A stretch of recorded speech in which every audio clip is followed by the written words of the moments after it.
Grüßen Dank. Heint ist Donnerstag, der 16. Februar 2023.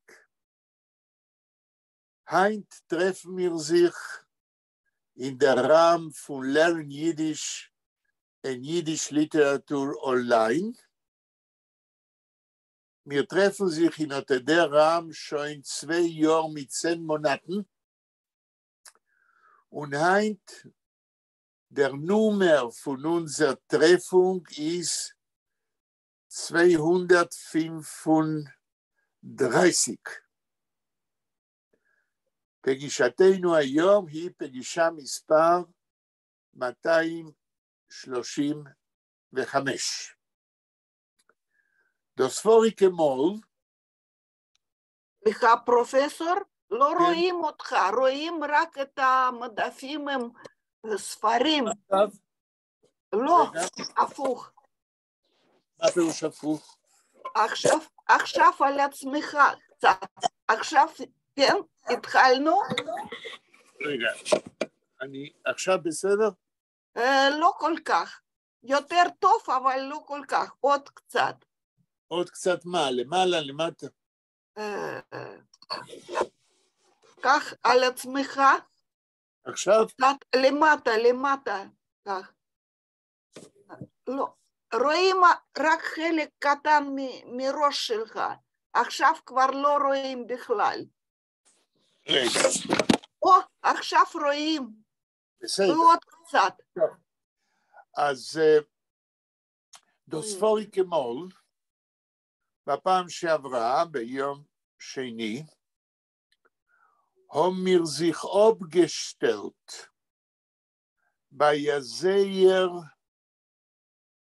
איך אומרים, bei einem sehr spannenden Moment. עצרנו ברגע מתוח. Das vorige Mal ist gewesen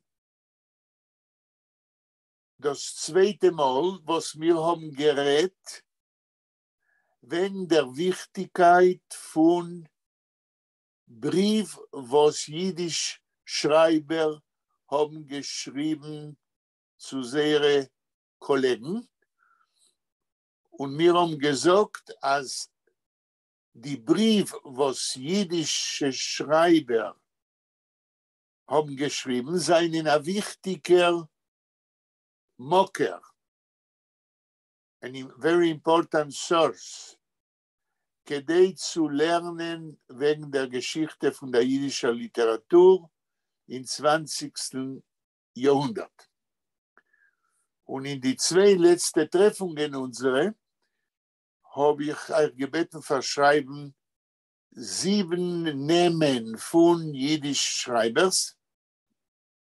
Und ich habe gesagt, ein bisschen etwas wegen die Schreiber und die Brief, was sie haben geschrieben. Der letzte Schreiber, wegen welchem wir haben geredet, ist gewesen Mordechai Striegler.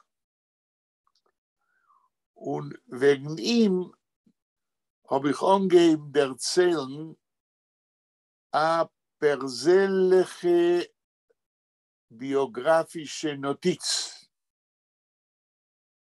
Und ich habe gesagt, als hat gekannt sein mein Vater, aber ist nicht geworden, mein Vater. Und kdei zu erklären in Kurzen, wie das ist geschehen, als hat gekannt sein mein Vater und nicht geworden mein Vater, habe ich angehört erzählen, wie soll die jüngste Schwester von meiner Mama, Alisa Schwarz, ist geboren im Jahr 1961, kein New York. כדי sich treffen mit Mordechai Striegler, wenn man sie hat schon gekannt von Jerusalem, כדי zu beschließen, ob sie wird Chassene haben mit ihm oder nicht. Und von New York hat sie mir geschrieben ein paar Brief, wegen der Treffung mit Mordechai Striegler. Und beim Sof von der vorigen Begegnung mit unserer Gruppe habe ich erzählt, wie so mein Mume Alisa Schwarz ist gekommen in New York und gegangen Shabbos auf eine Visit zu Mordechai Striegler.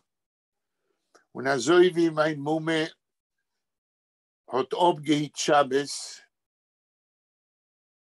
und Mordechai Striegler hat gewohnt auf einem höheren Stock in einer Binyan, ist er auf die Treppe ein paar Gorns und angeklappt in Tier bei Strieglern. Und wenn sie ist rein zu ihm ins Salon, und da haben wir geendigt die spannende Beschreibung, schreibt mein Mumme, als sie hat ihm gesehen sitzen im Salon mit der Zigarre in Hand. Shabbos. Alisa Schwarz, mein Mumme, ist geworden religiös in Jerusalem und vorndig kein New York ist für ihr gewesen wichtig, ob sie wird Chassene haben mit Strieglern, was hit ob Shabbos. Und wie mir haben euch erzählt, Striegler ist gewesen ein Benteure von Europa. Hat gelernt in der Yeshiva und hat gewusst, als Shabbos reichert man nicht. נכנסתי. שלום, שלמה. תודה רבה, ורה. וגם אביבה, גם אביבה, סטייסי. שלום אביבה, כשאת באה וניר קומט, sollt ihr sagen, wir sollen wissen, wer gefindet sich mit uns. When you come, please let us know. So today we have a quorum. Almost everyone is here. Not everyone, but almost everyone. So since my aunt, Alisa Schwarz, knew that Striegler was a yeshiva bocher, and she thought that he will be a Shabbat keeper. When she entered his home and he saw him with a cigar in his hand, but I didn't ask and she didn't write if the cigar was with fire or not.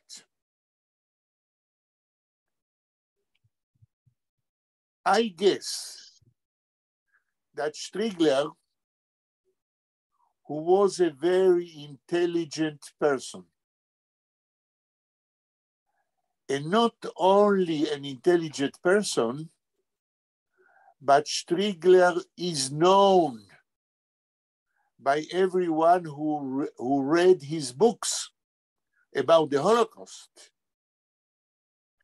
Striegler was a survivor. And he writes in his books about several concentration camps and what he did in the concentration camps. And one of the important things he did, I learned that from the books I read, he wrote, was to listen to his fellow Jews in the concentration camp.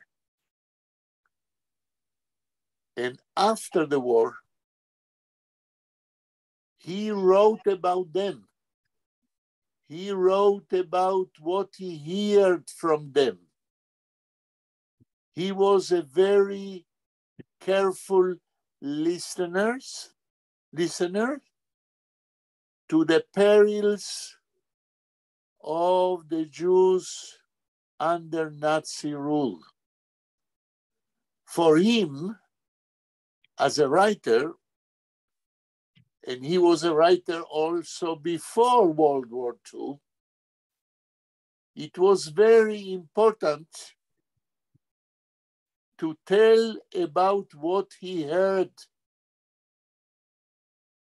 in his life from fellow Jews. And since he was completely aware that if he will survive,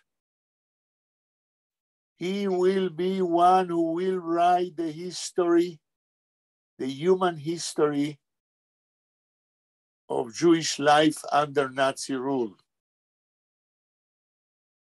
And how Jews reacted and how Jews behaved in concentration camps where Striegler was. For him, it was a very important issue to write about it after he survived. So I have no doubt that Striegler was a master of listening to others during the Holocaust. It was part of his sensibility as a writer. And because of that, when my aunt, Aliza Schwartz, came to his home to meet him for the first time, Striegler knew that the first impression which Aliza Schwartz will receive has to be a realistic impression. And since he was a very sincere and righteous person, Striegler, he didn't want by any means to fool Aliza Schwartz about his character and his way of looking at life. Of course, he knew, because when he came year after year before that in Jerusalem, he met Aliza Schwartz. So he was completely aware that, I think so, he should not give a wrong impression. And I understand that by holding a cigar on Shabbat, he tried to pass a message, more or less like that. Aliza Schwartz, we know from Jerusalem, you come here to look at both of us, perhaps in the future. You should know I am not the same person as I was during the Holocaust and before the Holocaust. I was a yeshiva bocher. I was religious before the war. Today, I am a modern Jew. You should not expect from me to be the religious person who perhaps are looking to marry. I know you became more religious in Jerusalem. You should know that I am a Yiddish writer. I didn't leave Judaism, but I am a modern Jew. And the cigar I'm holding in my hand is my intent to tell you without words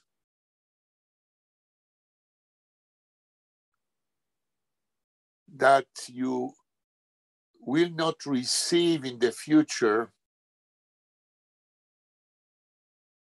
a companion who is a Ben Torah, a yeshiva.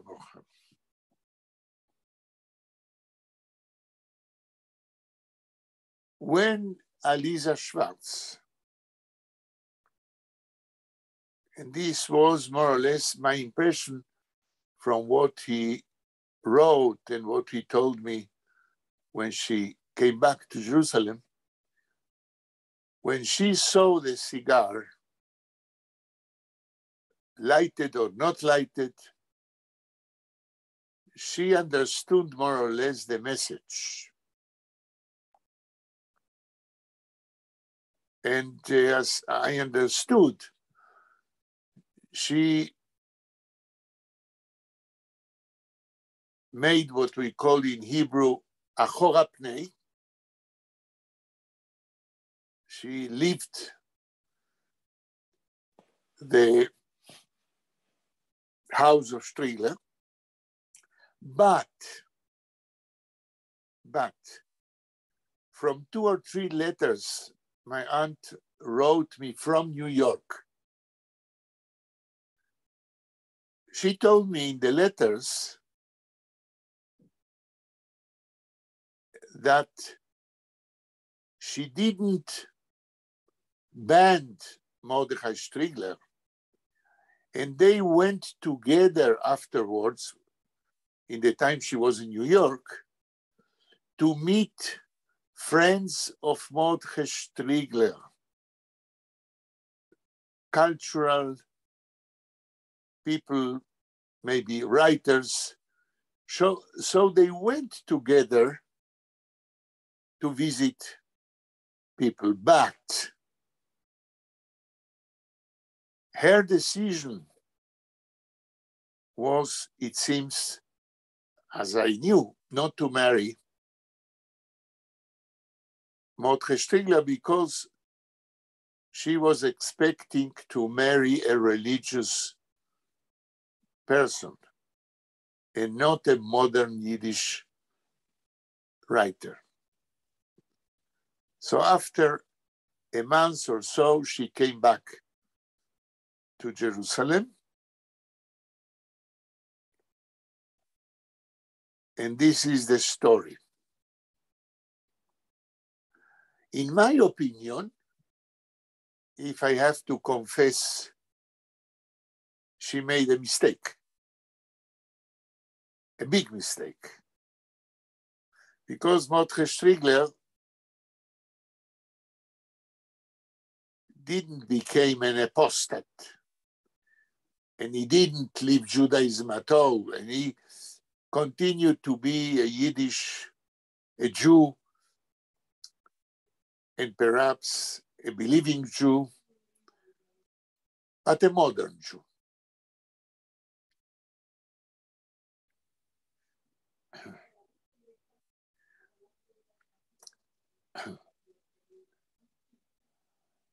In the 7 books Mordechai Striegler wrote after the war.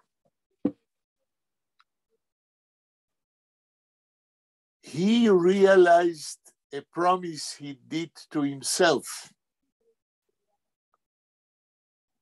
to describe and document the era of the Holocaust as he lived it in Europe.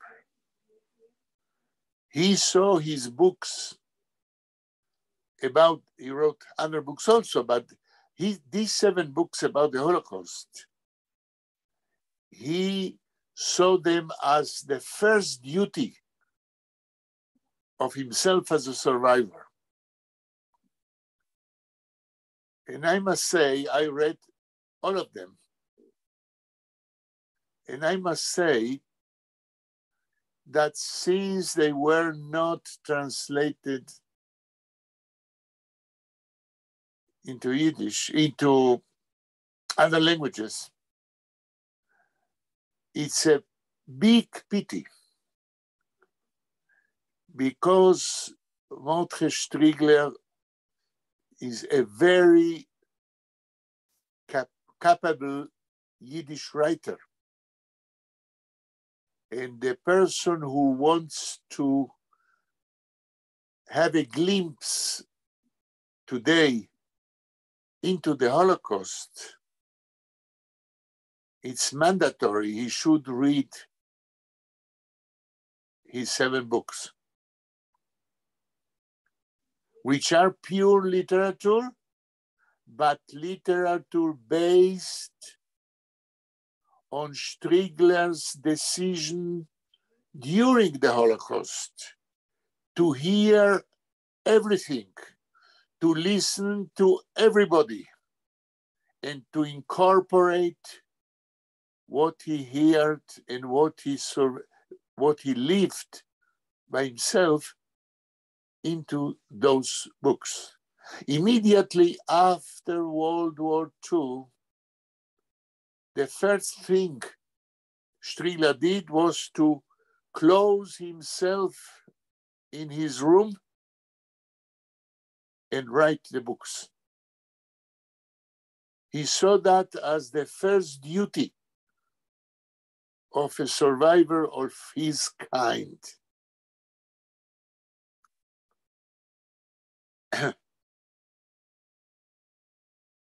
And those books, and today I will not enter into a description of their content, but I will say the 7 books were planned from the beginning to describe one step after the next the whole development of Nazi rule and of the life of Jews under Nazi rule.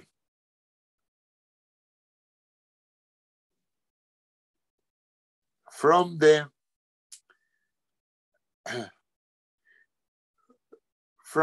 occupation, the Nazi occupation of the Jewish city where Striegler was, along the whole process of closing Jews in ghettos, of deporting Jews to their death, of describing even the death comes one step after the other as part of Striegler's biography in a very detailed way of literary description,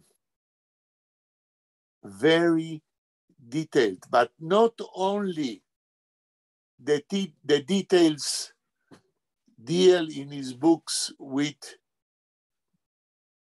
the history of the Nazi occupation and the Nazi rule over the Jews. But because Striegler is Striegler, we have a lot of persons described from the inner part of their soul, and not only Jews, also Nazis. Striegler is capable of describing Nazi characters, different and variated Nazi characters he knew in the concentration camps and in the camps.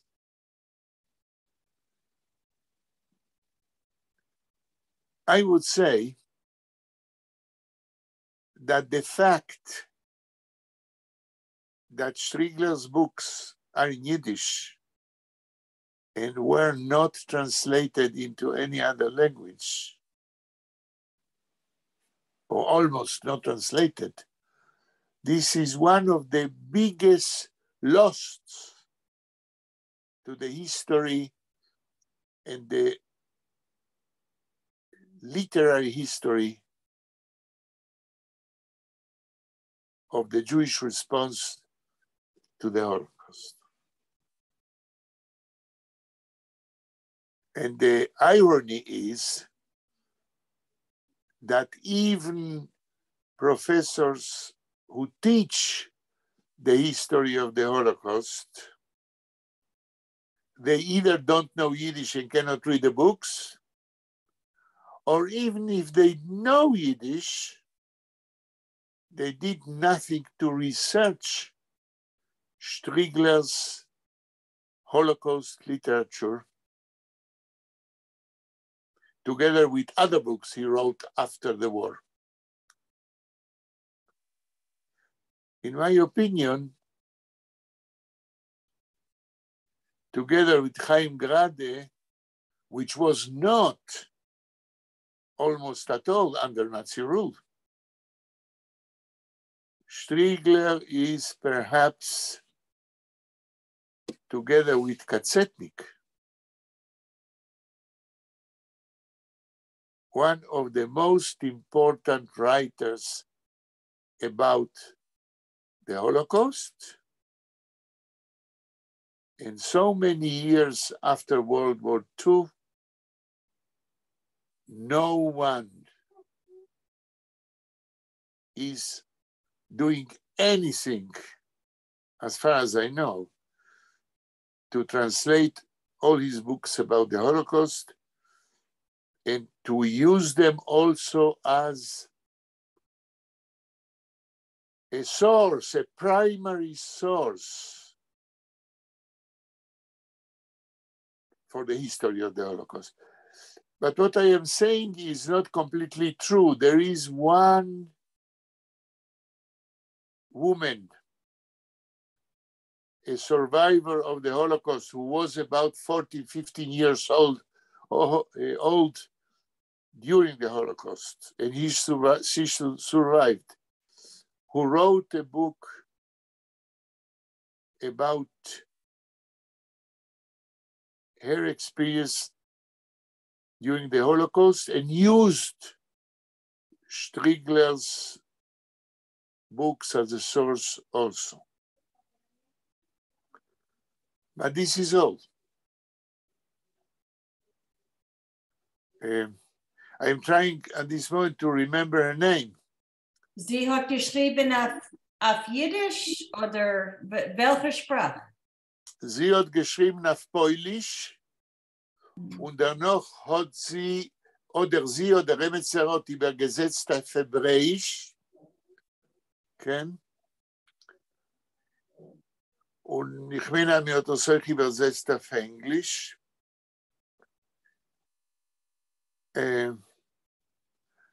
In dem Moment habe ich vergessen, sei ihr Namen, sei dem Namen von Buch. Aber also wie Striegler hat übergelebt, die Shoah, also hat sie euch, wie ein junger Mädel, 14 und 15 Jahren übergelebt. Und es kann noch sein, dass sie lebt bis heutzutage.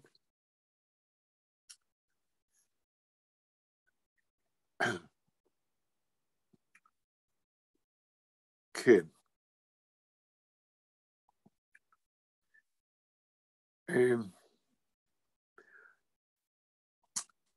האם יש שאלות או קומנטרים על מה שאמרתי עד עכשיו?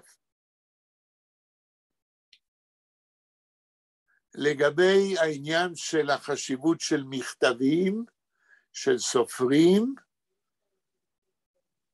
כדי ללמוד על ההיסטוריה של ספרות יידיש המודרנית.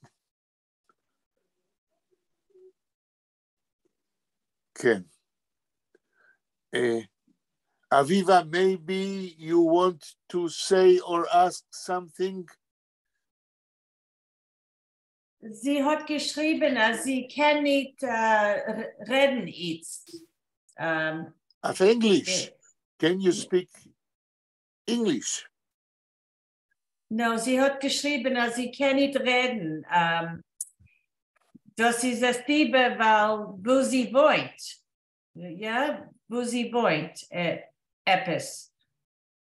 Aha, ich verstehe. Okay. Ich verstehe. Das ist ein Inge, was so zu tun mit das, was andere kennen hören. Ja, sie hat Meure, Efscher. Ich verstehe. Okay. Gut, ich verstehe. שלמה, שאלות, קומנטרים?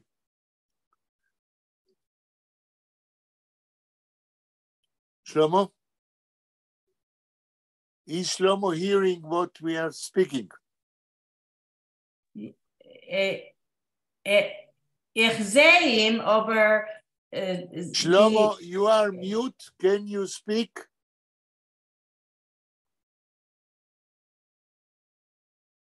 Shlomo, you hear me? Make a sign with your... עכשיו אתם שומעים אותי? כן, עכשיו אנחנו שומעים. האם, have you any question or comment about what we say until now? לא, אין לי שום הערה, ואני מוכן להמשיך הלאה. אוקיי, ורה, מה את אומרת או שואלת או, כן? אין לי מה להגיד. אוקיי, נחמה. You are my last hope. Ich will sagen, also ich habe gequetscht die Computer und ich habe gefunden, dass Mordechai Strigler hat Chassene gehabt mit der Frau, was heißt Esther. Und hat eine Tochter, sie heißt Lea. Efter hat Chassene gehabt spät in seinem Leben, ich weiß nicht. Ja, das ist es. Ich will erzählen wegen dem. Nachdem, wie mein Mumme Alisa Schwarz ist geflogen in New York in 1961. After my aunt came back from her excursion into New York in 1961 to decide whether to marry or not Strigler. Strigler,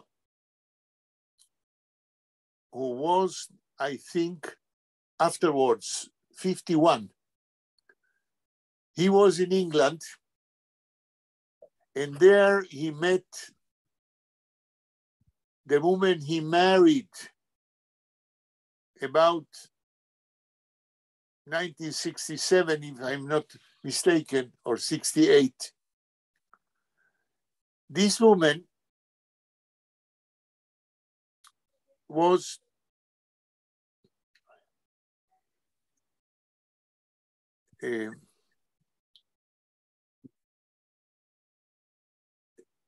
she was connected with, at this moment I'm trying to know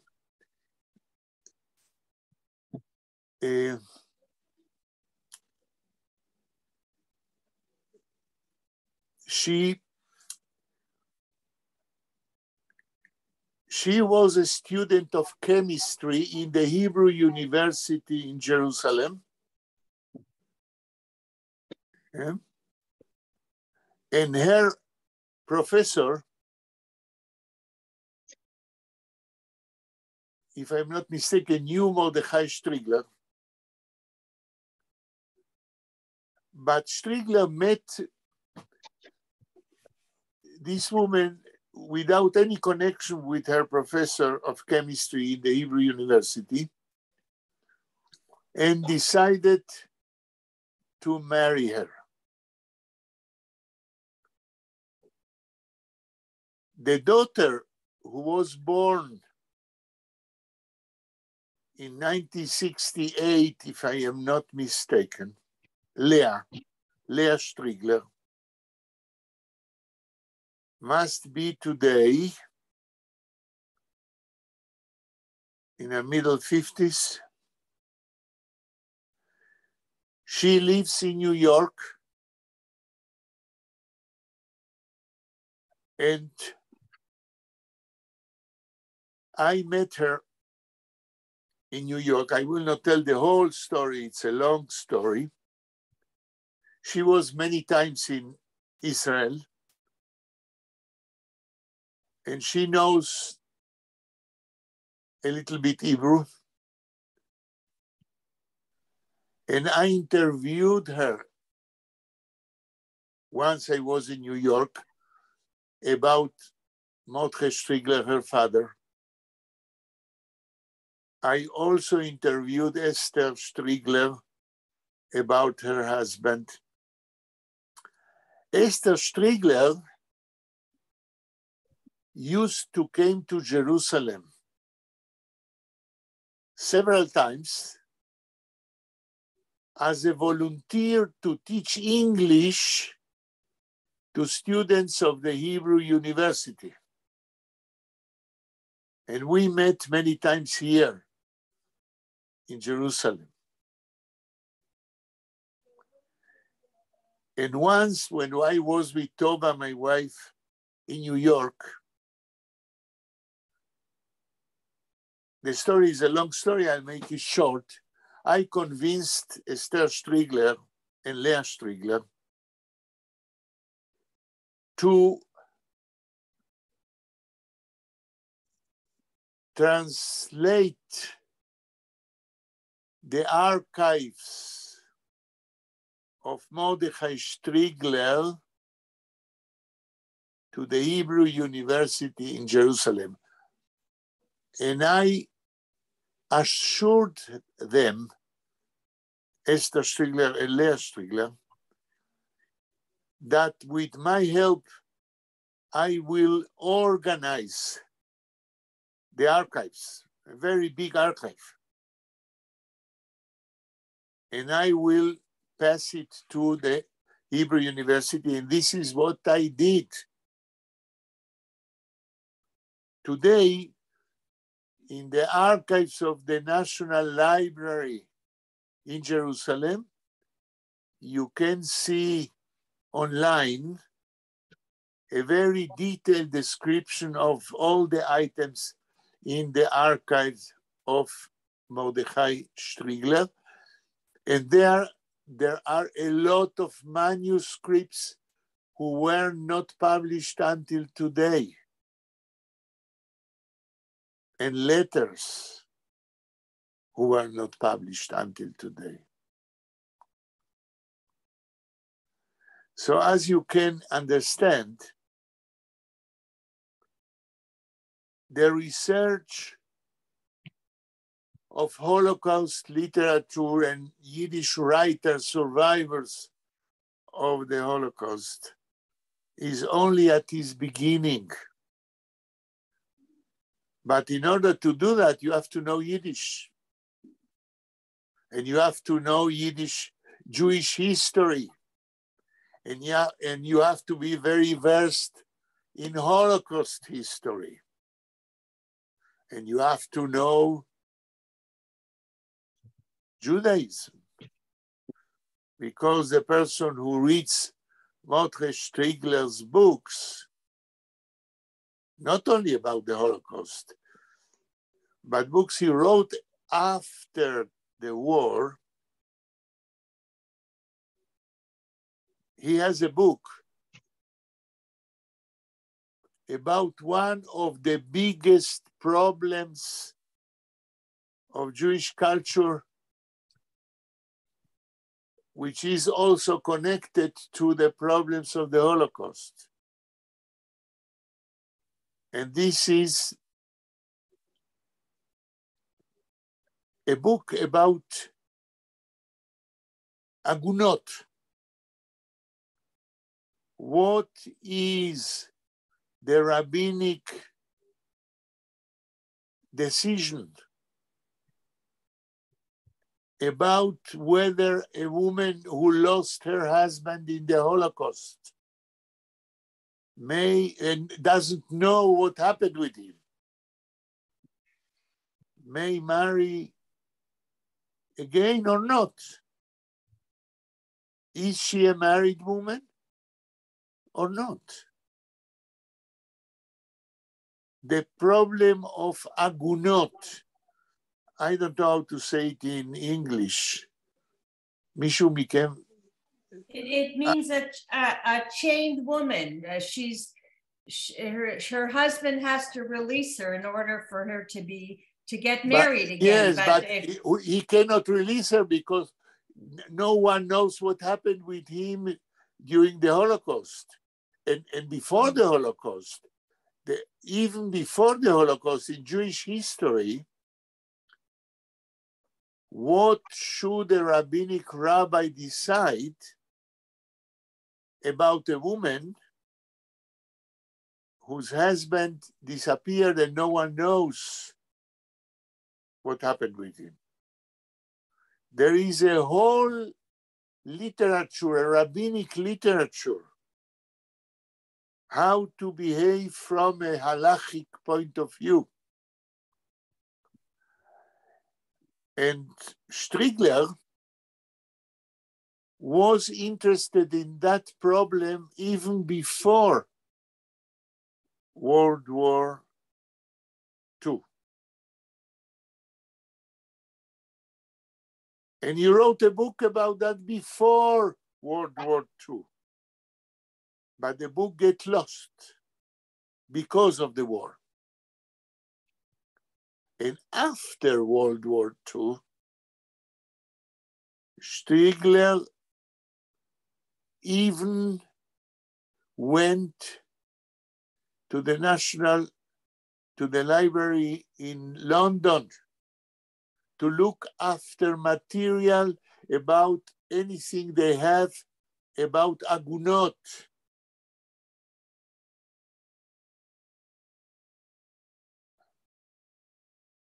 So Striegler, as a rabbinic researcher, you must know that Striegler received his ordination as rabbi when he was 16 years old, before World War II. So Mordechai Striegler had rabbinic authority.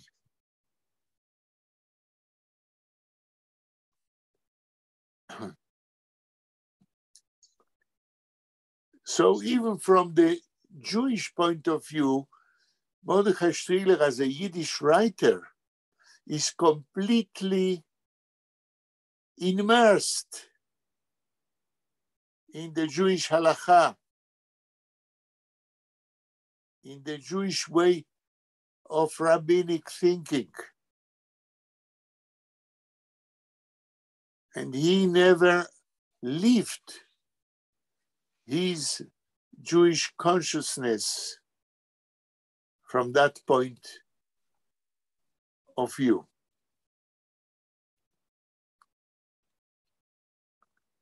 And it's a big pity that until today, in the history of modern Yiddish literature, and in the history of modern Jewish literature. No one really, as far as I know, is enough interested in his archives. There is one person who approached the archives of Mordechai Strigler,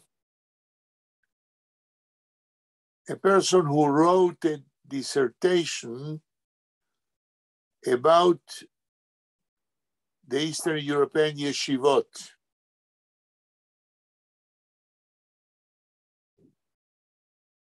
But only from that perspective, he is interested now in his archives.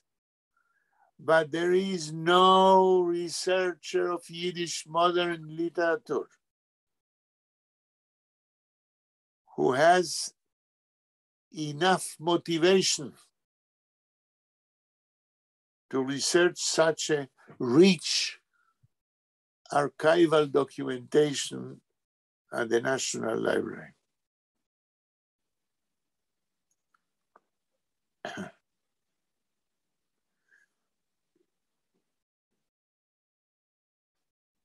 And why? Because this very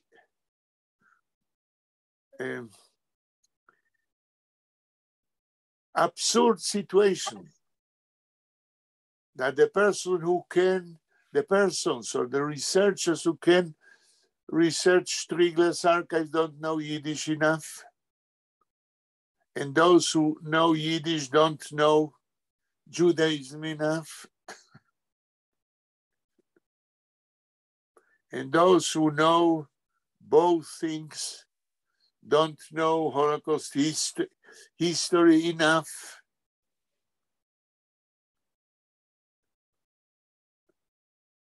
There are too many disciplines.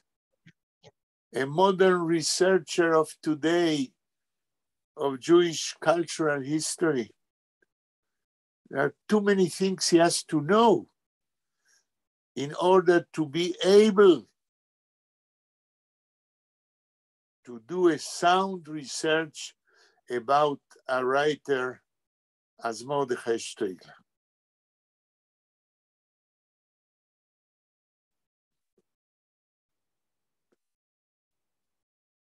Okay, any question until now?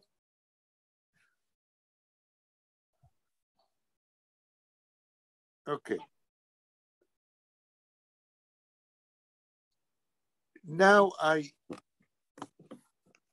remind you that we have to finish Zeines Meniklach, but before that, I want to say a few words to make a resume of all we said in the last two meetings. Why are letters of Yiddish writers so important for the writing of the history of modern Yiddish literature?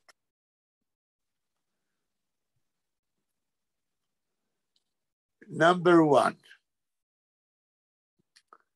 I would say that letters of Yiddish writers, especially of those 7 writers, I ask you to write their names with the years they lived in the 20th century.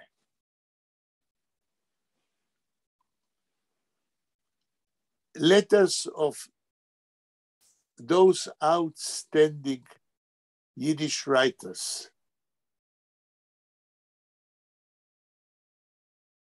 are important for the history of Yiddish modern culture.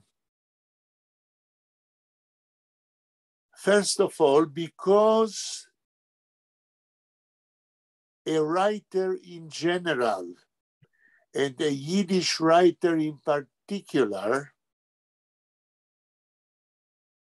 a Yiddish writer is a very different type of person,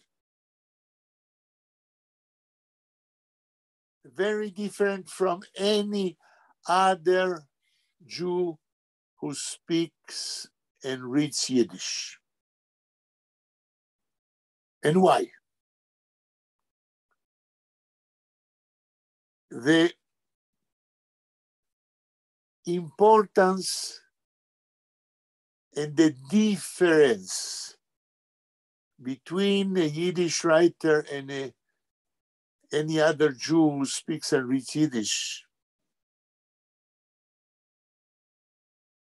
lies, first of all,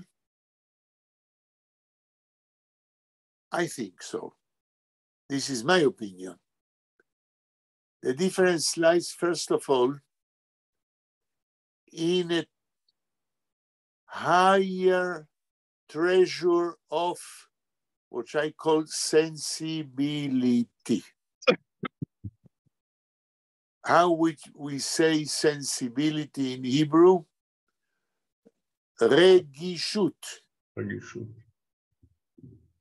Openness to others.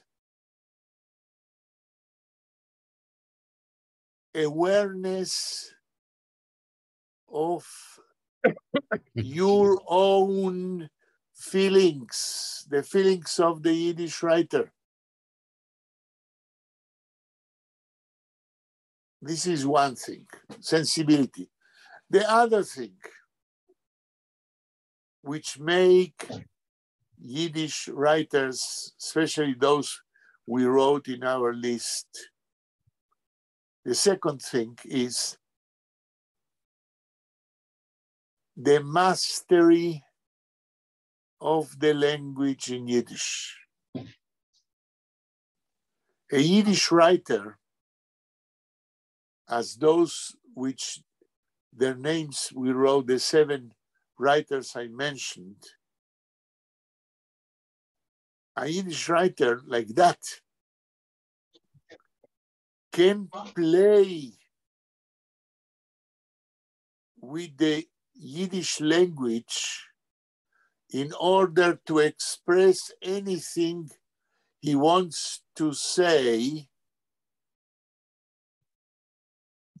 with a great freedom, which means that even Shlomo, that even those writers are masters of the Yiddish language in his highest level, but are also able to make innovations in the Yiddish language.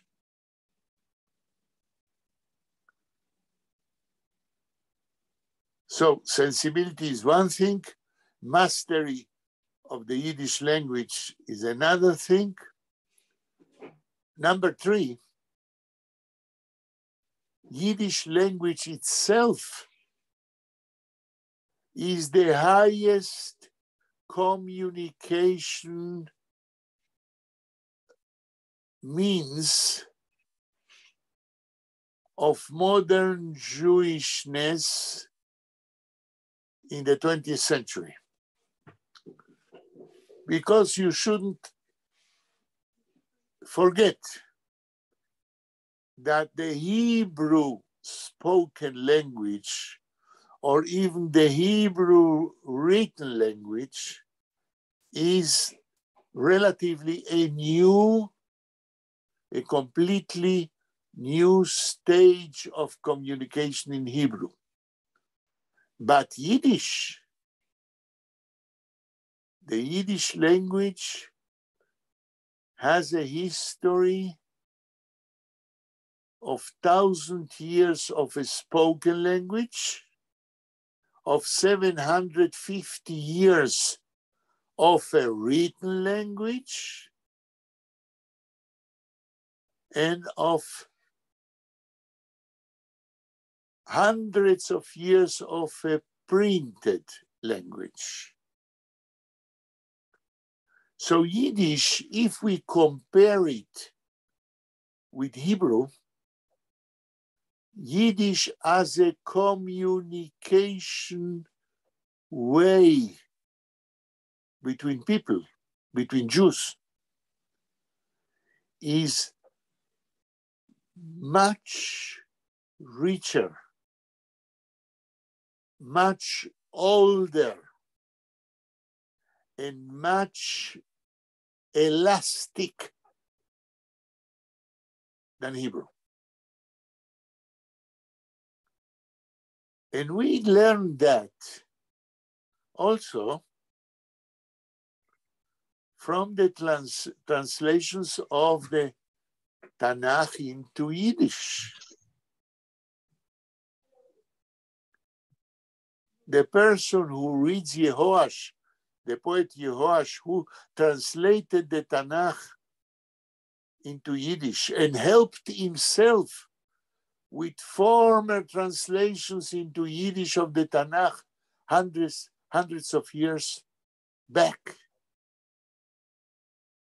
He plays on a very wide diapason of the Yiddish language.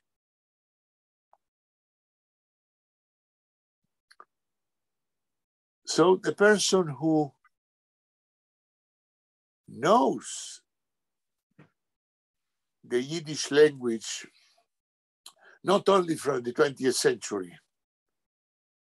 from the older centuries. And the poet Yehoash was such a person, and Grade was such a person, and Striegler is such a person, and Mendele Mocher Sfarim was such a person, and even Yud Lamed Peretz perhaps had access to Yiddish in its older ways of existence.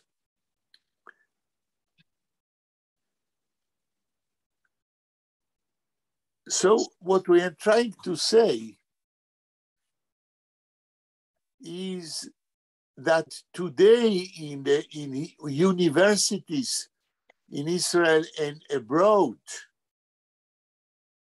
those who teach Yiddish and those who research Yiddish are touching a very limited span of the Yiddish language and culture. The Hebrew University today relinquished and abandoned the research and teaching of Yiddish in all his deepness. Why? You will answer to yourself why. But Chelem, in my opinion, is the most outstanding answer.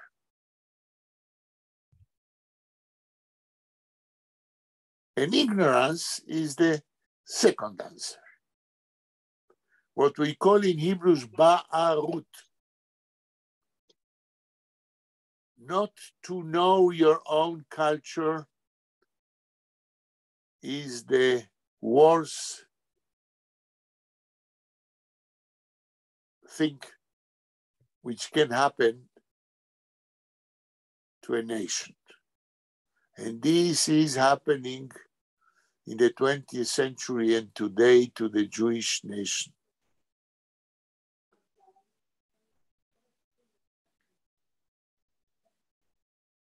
Without any contact with ideological quarrels or things like that. Sheer ignorance. This is the malad. How do we say malad in English? מלאך? המחלה. Sickness. Sickness. Sheer ignorance. דניאל, מה אתה אומר? לא, סליחה. אוקיי.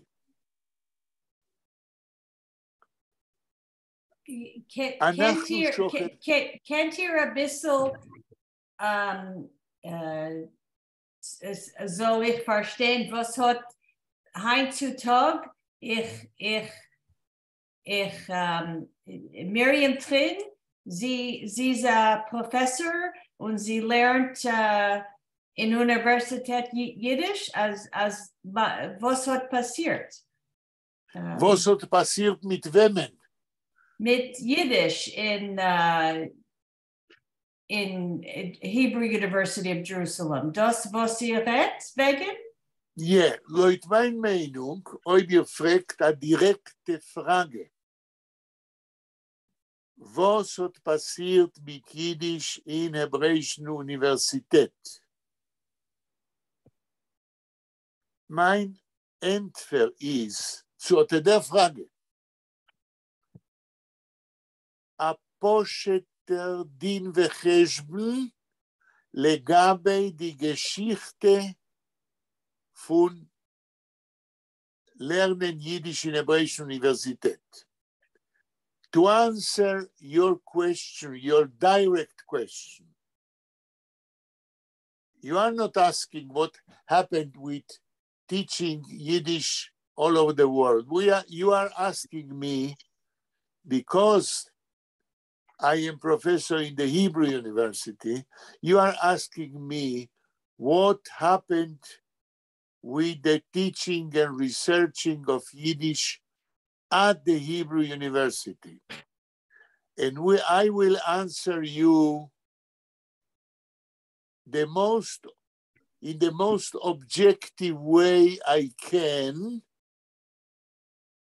describing the path of the history of the Yiddish department at the Hebrew University. Professor Nathan Rothenstreich, who was also my teacher in the Department of Philosophy, who was a professor of philosophy, and who was at the Hebrew University, and who was the dean of the Hebrew University of Humanities. And if I'm not mistaken, also the president of the Hebrew University. He decided in 1951 that the Hebrew University, as her name, university, in Hebrew, which means a Jewish university, has to teach any subject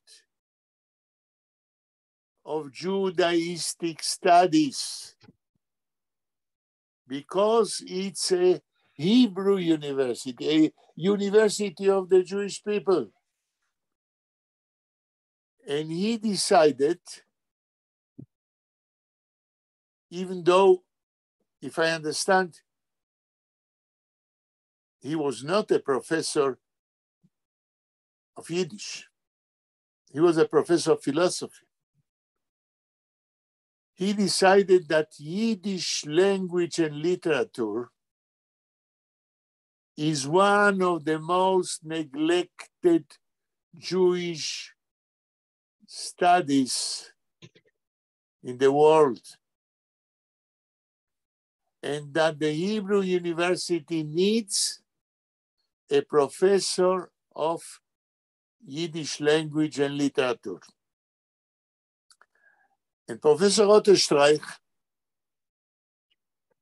knew what Dov Sadan is doing since Sadan emigrated to Israel in 1925. Dov Sadan, then he was not professor, he was a journalist, a researcher of Yiddish literature. He was the editor of the Sabbath edition, of the Friday edition of the very renowned papers Davar, where he led the section of Jewish literature. He was also a kind of working as an intellectual and writer in the Sochnut, in the Zionist Histadrut. And Nathan Rothenstreich, Professor Rothenstreich, went directly to speak with Dov Sadan. And he appointed him as professor of Yiddish and Yiddish literature at the Hebrew University. But Dov Sadan, before he was appointed as a professor, without having no BA, no doctorate, and no professorship, before he was appointed, as I told you last time, he wanted to bring Max Weinreich or Mordechai Striegler as heads of the Yiddish department, but it didn't succeed. And then he said to Rothenstreich, if I am not mistaken, I want to be professor of Hebrew and Hebrew language and Hebrew literature. This is one of the things I am dealing all my life. And as it seems, Rothenstreich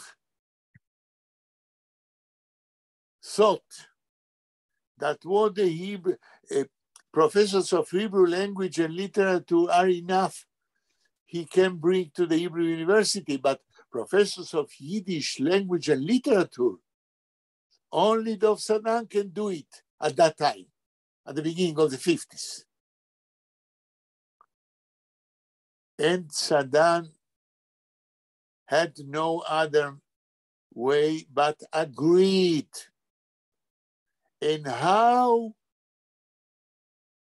behaved Dov Sadan in the moment he was appointed professor of Yiddish language and Yiddish literature?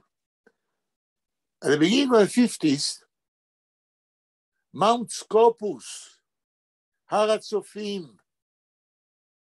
was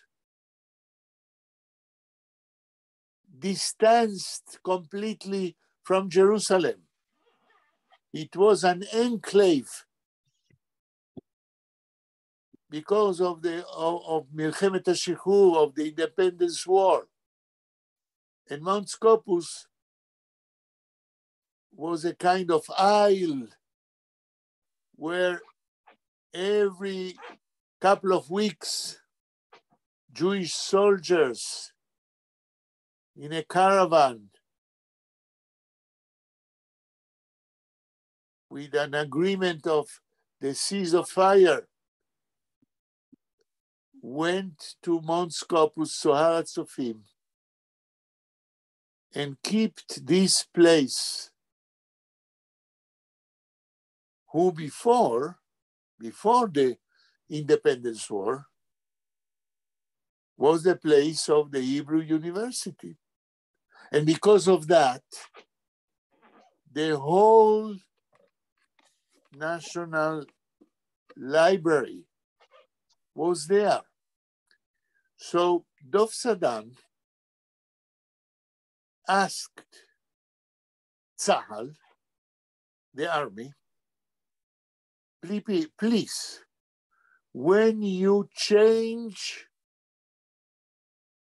the soldiers who go down from Mount Scopus,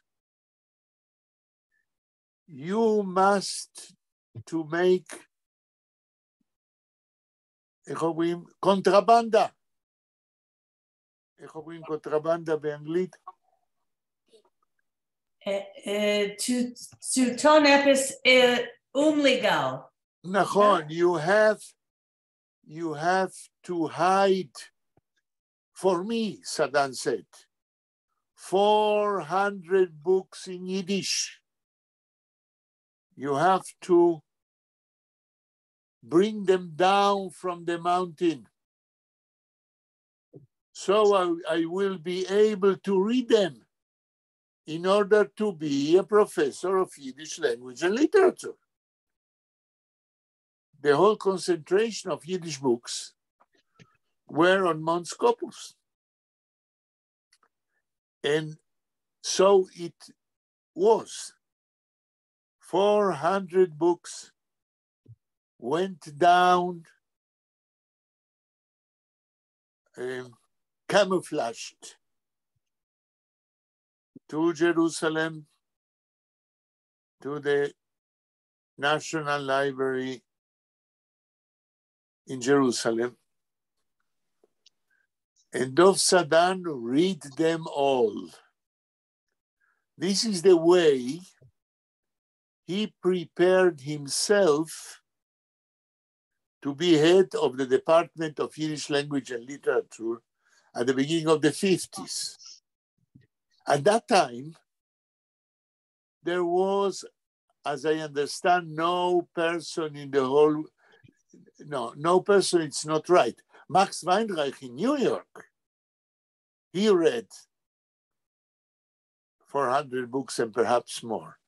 But in Israel, there was no person who could have read at that time 400 books in Yiddish. This is, in my opinion, the big apport of Dov Sadan to the fostering of research and teaching of Yiddish literature in Israel. And after Sadan read all those books, he began to publish articles about Yiddish literature, first in journals, and in one of the bibliographies of Dov Sadan's publications, we can list about, if I'm not mistaken, 7,000 items. And afterwards, Sadan gathered these articles year after that in books. And Sadan published until his death near 100 books, many of them, scores of them, books in Yiddish about Yiddish literature and Yiddish writers. I tell you all that so you should understand the big contribution of Dov Sadan, a person who had no BA, no MA, no professor. The big contribution of Professor Dov Sadan to the startup in Jerusalem of the teaching and researching of Yiddish literature. And as a professor, he opened the way for Professor Choni Shmeruk, who was also my teacher, Professor Binyamin Horshovsky, Harshaf. Sadan was also the teacher of them, and many others. Professor Chava Turniansky, who was a student of Sadan and also of Choni Shmeruk. So this is my response to the question of Nechama. But it's only the beginning of the response, because Nechama asked, what happened with the teaching and researching of Yiddish literature in Jerusalem? So though Saddam was the head of the Yiddish department until, if I remember,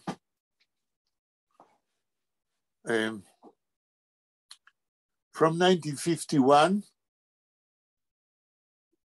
until 68, if I'm not mistaken. And then the head of the Yiddish department was Professor Choni Shmeruk.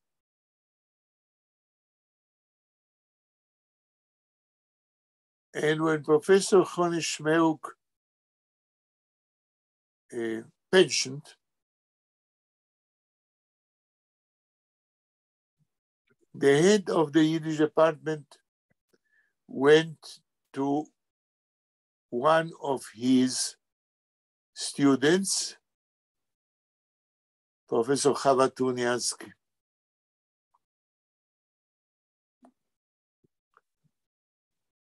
So we had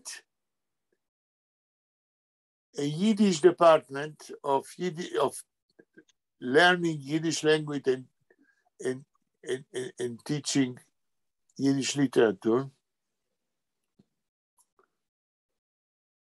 until the moment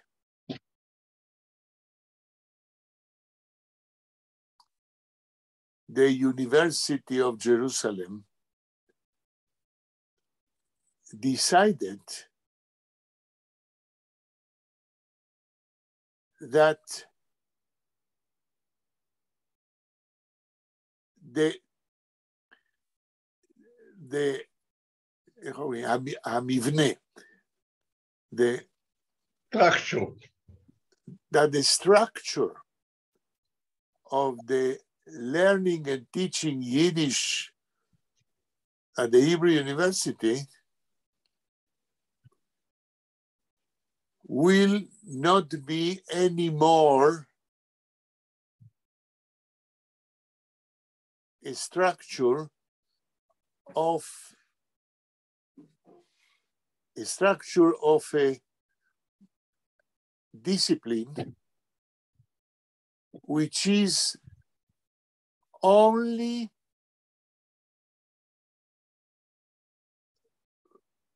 an independent section of the Hebrew University. Why? As far as I understand, because there began to be problems of budget. And the Hebrew University agreed to a compromise that learning and teaching Yiddish will become a joint endeavor of the Hebrew University together with other universities. So at the moment when the Hebrew University didn't look anymore as Yiddish as an independent section of the Hebrew University, but as a kind of compromise with other universities, Yiddish at the Hebrew University lost its independence. And then many compromises began to deteriorate the independence of Yiddish as an independent section at any university, included the Hebrew University. And this is the slippery slope at the moment when a section of Judaic studies began to be considered as of secondary importance, not as a proud section of a specific university, but as a kind of compromise of a Judaistic department who should be taught, but not as an independent in our university and not in any other university, but as a section who should be taught, but not as an independent unity, etc., etc. This is, in my opinion, a way to begin to look at Yiddish and Yiddish literature as a less important item of Judaistic studies.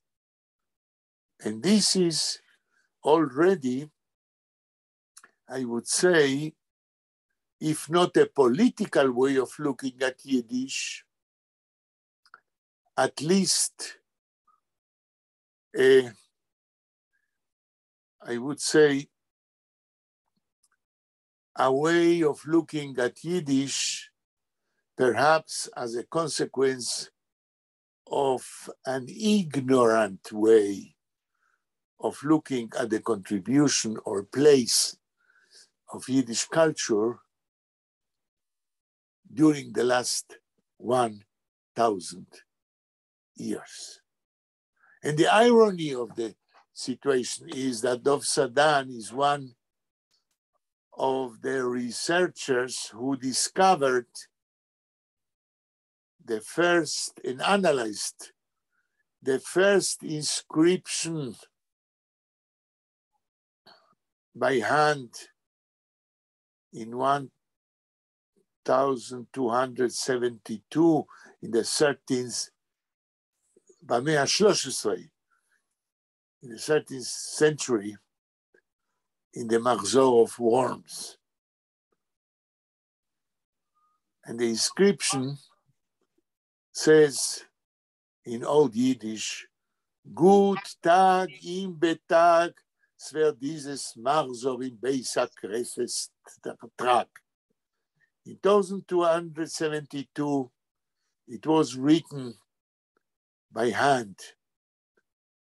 Good Tag, a good day should illuminate the person who is able to drag, to carry the Worms Mahzor, which is a manuscript of pergament, a very heavy Mahzor. You had to carry them from the Beis HaKnesses in order to keep him at the home, so no one will steal him.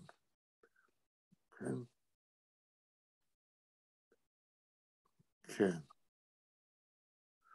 יש שאלה על מה שאמרנו עד עכשיו?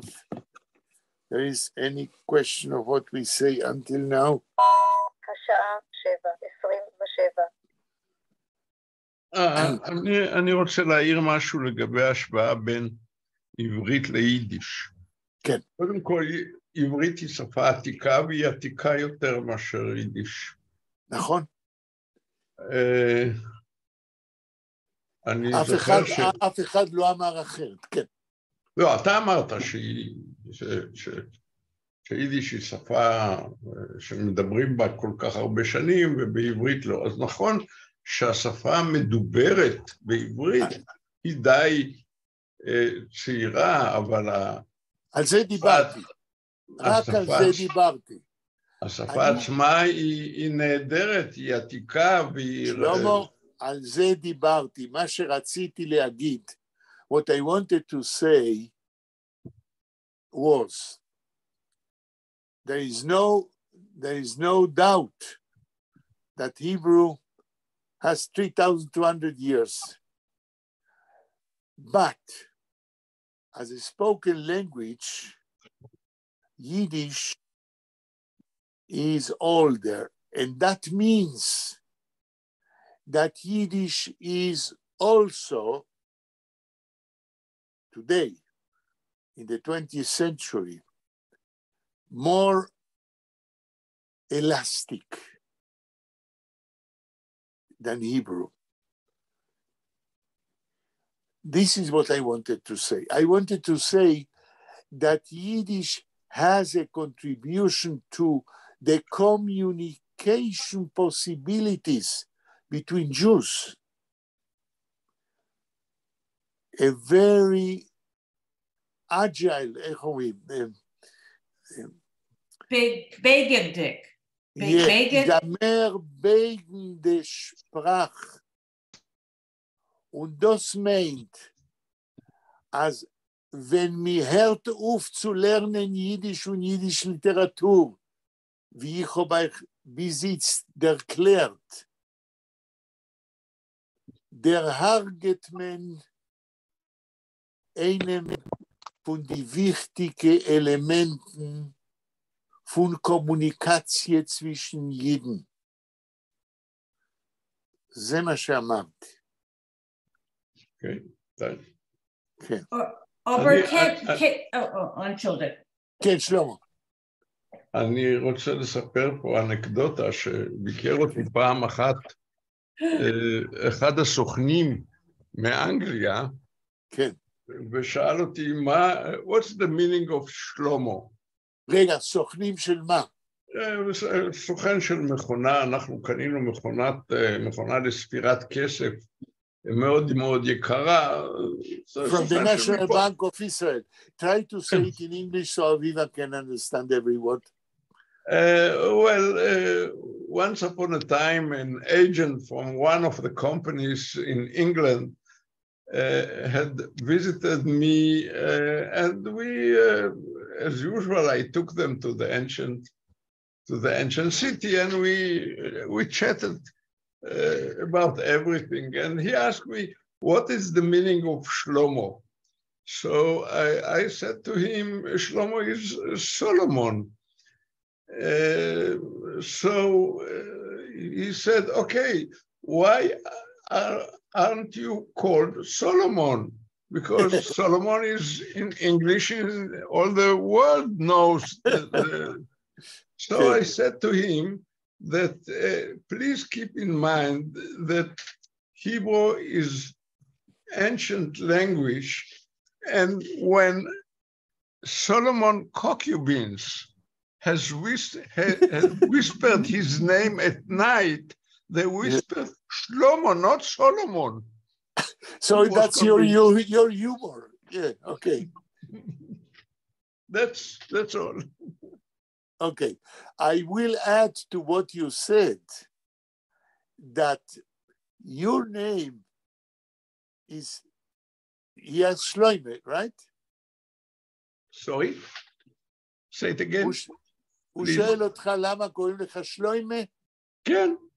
Okay, so he asked, your name is not Solomon, but Shlomo or Shloime, because this is the way the Hebrew language was spoken and felt by Jews who spoke Yiddish.